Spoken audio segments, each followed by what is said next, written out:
السلام علیکم ناظرین یہی وہ مین وجہ ہے جس کی وجہ سے پی ٹی آئی کو اور عمران خان کو آگے نہیں آنے دیا جا رہا، کیونکہ انٹرنیشنل اسٹیبلشمنٹ کی یہی چال ہے کہ پاکستان میں ان کی مرضی کی حکومت نافذ ہو اور وہ اس سے جو چاہے کام لے سکیں۔ اب دیکھیں حالیہ جو معاملات چل رہے ہیں ریڈ سی میں ایران اور یمن کے خلاف، جو کہ ایک تجارتی راستہ ہے، تیل، گیس، گندم اور خوراک اور تمام چیزوں کا، دنیا کی 10 ارب ڈالر کی آمد و رفت یہاں سے ہوتی ہے۔ اور اب کس طرح امریکہ اور یورپی ممالک نے ایک نئی جنگ کا آغاز کیا ہے اور جس میں پاکستان کو سب سے پہلے دخیل دیا گیا ہے۔ جی ہاں دوستو، یہ 33 ممالک کا اتحاد بنا ہے جس میں پراسپیرٹی گارڈین کے نام سے ایک فورس تیار کی گئی ہے اور اس میں پاکستان کو بھی شامل کر لیا گیا ہے۔ اگر آج یہاں عمران خان کی یا تحریک انصاف کی حکومت ہوتی تو آج یہ اقدام پاکستان کبھی بھی نہ کر سکتا، جو کہ پاکستان نے کر لیا ہے۔ اور یہ جنگ شروع ہونے جا رہی ہے ریڈ سی یعنی بحر احمر میں ایران اور یمن کے خلاف۔ آپ کو پتہ ہے کہ حوثی باغیوں نے اسرائیل کے خلاف ایک جنگ کا آغاز کیا ہے جس میں وہ وہاں سے آنے جانے والے جہازوں پر اٹیک کرتے ہیں اور اس میں مکمل سپورٹ اس کی ایران کرتا ہے۔ اور وہ جو حوثی ہیں جنہیں یہ یورپین میڈیا اور سعودی عرب باغی کہتا ہے، یہ نیٹو کے خلاف 8 سال لڑتے رہے ہیں۔ اور مڈل ایسٹ کے تنازع کے بعد اب جو وہاں سے جہاز گزر رہے ہیں، جو شپ گزر رہے ہیں بڑی تجارت کے، وہاں پہ ابھی کل بھی امریکہ نے 14 ڈرون مار گرائے ہیں جو کہ حوثی باغیوں کی طرف سے اٹیک کیے گئے تھے، اور ظاہر ہے اس کے پیچھے ایران کا بھی ہاتھ ہے۔ اور ان میں بہت سے بحری جہاز ایسے ہیں جن پر کامیاب حملے ہوئے اور ان کو کافی حد تک نقصان پہنچائے۔ اور یاد رکھیں یہ تمام کام حوثی باغی، جن کو باغی کہا جاتا ہے، اسرائیل کی نفرت اور فلسطین کے حق میں کر رہے ہیں، لیکن امریکہ اور یورپین ممالک کو یہ منظور نہیں ہے۔ لہٰذا یورپی ممالک اور امریکہ جیسا کہ وہ ہمیشہ سے چالیں کھیلتے آئے ہیں اور انہیں معلوم ہے کہ وہ مڈل ایسٹ میں براہ راست لڑ ہی نہیں سکتے، انہوں نے بڑے انٹلیکچل طریقے سے ایک پلاننگ کی اور ایک جنگ کا ایک نیا انداز نکال لیا جس میں پاکستان سر فہرست ہے۔ اب جو وار یمن نے ڈکلیئر کی ہے اس کے خلاف امریکہ اور تمام یورپی ممالک کے 33 ملک ایک جنگ شروع کرنے جا رہے ہیں، اور اس میں ایک کمبائنڈ ٹاسک فورس رکھی گئی ہے جس کا نام ہے پراسپیرٹی گارڈین۔ اور دوستو حیرت کی بات یہ ہے کہ یہ دنیا کا پہلا موقع ہے کہ جہاں نیٹو فورسز کے ساتھ پاکستان کو بھی شریک کیا جا رہا ہے۔ اور یہ شریک کیوں کیا جا رہا ہے، یہ کوئی مہربانی کیوں کی جا رہی ہے، یہ آنے والا وقت آپ کو بتا دے گا۔ جیسا کہ اس ٹاسک فورس میں 5 گروپ بنائے گئے ہیں اور 33 ممالک اس میں شامل ہیں۔ اب یہ تو آنے والا وقت بتائے گا کہ پاکستان اس جنگ میں دوبارہ کیوں شریک ہوا،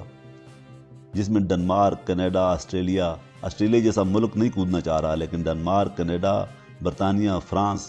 امریکہ، جو کہ سارے کے سارے ہی پاکستان کے دشمن ہیں، انہوں نے یہاں پر پاکستان کو بھی اپنا اتحادی بنا لیا۔ ایون کہ Hindustan, Malaysia, Netherland, New Zealand, Germany, تمام ان ممالک کو انہوں نے اپنے ساتھ ملا لیا ہے۔ اور وہ جنگ کس کے خلاف کرنے جا رہے ہیں؟ یمن کے حوثی باغیوں کے خلاف۔ دوستو یہ معاملہ پھر ویسا ہی ہو جائے گا جیسا کہ سعودی عرب اور یمن کی وار ہوئی تھی تو تمام نیٹو ممالک نے اور امریکہ نے سعودیہ کو یقین دلایا تھا کہ ہم تمہارے ساتھ ہیں، اور جب جنگ ذرا سا بھڑکی تو یہ تمام ممالک پیچھے ہٹ گئے اور سعودیہ اکیلا ہی اس جنگ کا عذاب بھگتتا رہا، جیسا کہ یہود و نصارہ کی ہمیشہ سے ہی چال رہی ہے۔ جیسا کہ تمام حکام کی ایک دفاعی ملاقاتیں ہوئیں اور ان کے نتیجے میں سب سے پہلے پاکستان کا PNS تغرل، جو کہ ایران کے بارڈر کے پاس جا کر کھڑا ہو گیا ہے، اور اس وقت پاکستان کا PNS Tughril golf of Iran میں کھڑا ہے، جو کہ میرے خیال میں پاکستان کے لیے بالکل بھی اچھا نہیں ہے۔ پاکستان کو نہ اس جنگ میں کودنا چاہیے تھا اور نہ ہی یہاں پر یورپی ممالک اور امریکہ کا ساتھ دینا چاہیے تھا، وہ بھی ایران کے خلاف۔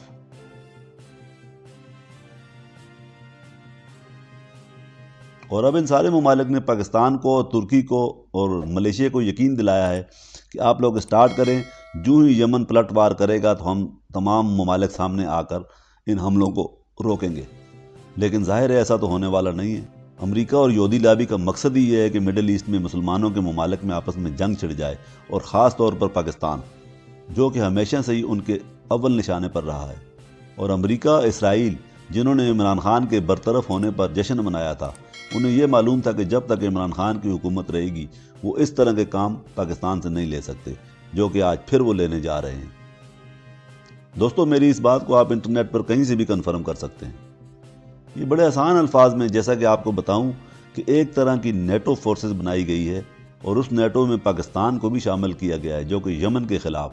بظاہر یمن کے خلاف ہے، لیکن در حقیقت مقصد جو یہود و نصارہ کا جو مجھے نظر آ رہا ہے وہ یہ ہے کہ پاکستان اور ایران کی آپس میں کسی طرح دشمنی دوبارہ ہو جائے اور پھر افغانستان کے ساتھ معاملات خراب ہو جائیں۔ اور اب اس اتحاد میں جیسا کہ پاکستان شامل ہو چکا ہے اور بظاہر اس آپریشن کو بڑا خفیہ رکھا جا رہا ہے، اور جو مین 12 ممالک ہیں جنہوں نے یہ ساری منصوبہ بندی کی ہے، کہیں بھی میڈیا پر ان کے نام تک نہیں لیے جا رہے۔ زیادہ نام جو لیے جا رہے ہیں وہ پاکستان، ملیشیا، ترکی، نیدرلینڈ، جرمنی، ان کو شاباشی دی جا رہی ہے اور ان کو ہی آگے کیا جا رہا ہے۔ اور ظاہر بات ہے اگر یہ ایک بار جنگ شروع ہو گئی تو سب سے زیادہ نقصان اس کو پاکستان کو ہی ہوگا، کیونکہ باقی ممالک تو پیچھے ہٹ جائیں گے اور پاکستان ڈائریکٹلی انوالو ہو جائے گا یمن ایران وار میں۔ ابھی دیکھیں امریکہ نے آسٹریلیا سے جنگی جہاز مانگے کہ آپ ہمیں جنگی جہاز دیں، ہم ان جہازوں کو لے کر یمن یا گلف آف ایران میں جاتے ہیں، تو آسٹریلیا نے صاف طور پر منع کر دیا کہ نہیں، فی الحال ابھی ہم اس بارے میں سوچ رہے ہیں۔ یعنی آسٹریلیا اس جنگ میں کودنا نہیں چاہتا، نہ ہی ابھی تک اس نے اپنی شمولیت کا اعلان کیا ہے، اور ہاں اور نہ میں جواب نہیں دیا، بلکہ 50-50% معاملات کو الجھا کے رکھا ہوا ہے۔ جبکہ سب سے پہلے پاکستان، اب نہیں معلوم یہ پاکستان میں کس بندے نے فیصلہ کیا ہے کہ PNS تغرل کو گلف آف ایران میں جا کر کھڑا کر دیا ہے۔ اور دوستو آسٹریلیا نہیں بلکہ برطانیہ اور کافی سارے یورپی ممالک بھی اس جنگ میں کودنا نہیں چاہتے، کیونکہ ایک تو گلف آف ایران ان سے کافی دور ہے، دوسرا ان سب کو معلوم ہے کہ حوثی باغیوں کی ایک گوریلا وار ہوتی ہے جو کہ لمبے عرصے تک چلتی ہے، جو کہ ان کے لیے تو آسان ہے، وہ اپنے ملک سے بیٹھ کر لڑ سکتے ہیں، لیکن یورپی ممالک کے لیے بہت مشکل ہے کہ سمندر میں اپنی فوجوں کو لمبے عرصے تک چھوڑنا۔ اس لیے کوئی ملک بھی ڈائریکٹلی اپنے جہاز ابھی تک روانہ نہیں کر رہا، بلکہ ان سب ملکوں کی سازش یہ ہے کہ ترکی، ملیشیا، پاکستان، یہ تمام ممالک آگے ہوں، ہم انہیں فنڈ دیں اور یہ جنگ کریں۔ یہاں پر پھر میں عمران خان کی بات کروں گا، اگر آج عمران خان ہوتا تو کیا ہمارا یہ PNS Tughril golf of Iran میں جاتا؟ کبھی بھی نہیں جاتا۔ آج بھی امریکہ کو وہی جواب ملتا، ایبسولوٹلی ناٹ۔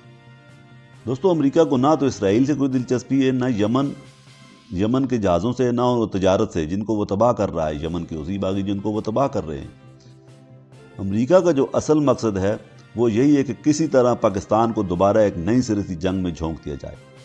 کیونکہ ایک بار یہ جنگ اگر شروع ہو گئی تو ان یورپی ممالک اور ان 33-34 ممالک میں سے کسی کو کوئی فرق نہیں پڑنا۔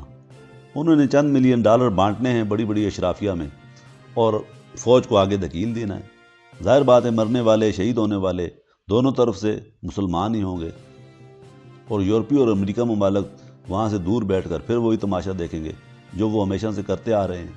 اور یہی وجہ ہے کہ امریکہ، اسرائیل، بھارت پاکستان میں اپنی مرضی کی ایک کٹھ پتلی حکومت بنانا چاہتے ہیں، جو کہ آپ دیکھ رہے ہیں کہ پاکستان میں ظلم اور جبریت کا بازار گرم کیا ہوا ہے۔ اب اعلیٰ حکام کی ملاقاتیں ہو رہی ہیں، سعودی عرب میں بھی ملاقاتیں ہو رہی ہیں، چائنا میں بھی ہو رہی ہیں۔ چائنا اور سعودی عرب نے ڈھکے چھپے الفاظ میں پاکستان کو باز رہنے کی کوشش کی ہے۔ ظاہر بات ہے اب کھل کر وہ بھی بیان نہیں دے سکتے کہ ان کے بھی مفادات ہیں۔ ڈھکے چھپے لفظوں میں انہوں نے منع تو کیا ہے، لیکن امریکہ کی طرف سے ظاہر بات ہے جو ڈالر مل رہے ہیں اور جو لوگ ان ڈالروں کو کھا رہے ہیں، انہوں نے تو وہی فیصلہ کرنا ہے جو امریکہ چاہتا ہے۔ دوستو میں آپ کو قبل از وقت بتا رہا ہوں، اگر یہ جنگ دوبارہ شروع کر دی گئی تو آپ دیکھ لیجئے گا کہ اس کا نقصان ڈائریکٹ کسی اور کو ہو یا نہ ہو، پاکستان کو لازمی اور ہر صورت میں بھگتنا پڑے گا، اور کافی لمبے عرصے تک پاکستان جو کہ پہلے ہی گھٹنوں کے بل آیا ہوا ہے، سر نہیں اٹھا سکے گا۔ اس کے ساتھ ہی دوستو اجازت دیجئے اور چینل کو سبسکرائب کیجئے اور بیل آئیکن کے بٹن کو دبائیے تاکہ آنے والی مزید نوٹیفیکیشن آپ کو مل سکے۔ دوستو ہم تمام خبریں آپ کو پروف کے ساتھ دیا کریں گے، وداؤٹ پروف ہماری کوئی خبر بھی نہیں ہوگی۔ لہٰذا ملتے ہیں نیکسٹ ویڈیو میں، تب تک کے لیے اجازت دیجیے، اللہ حافظ۔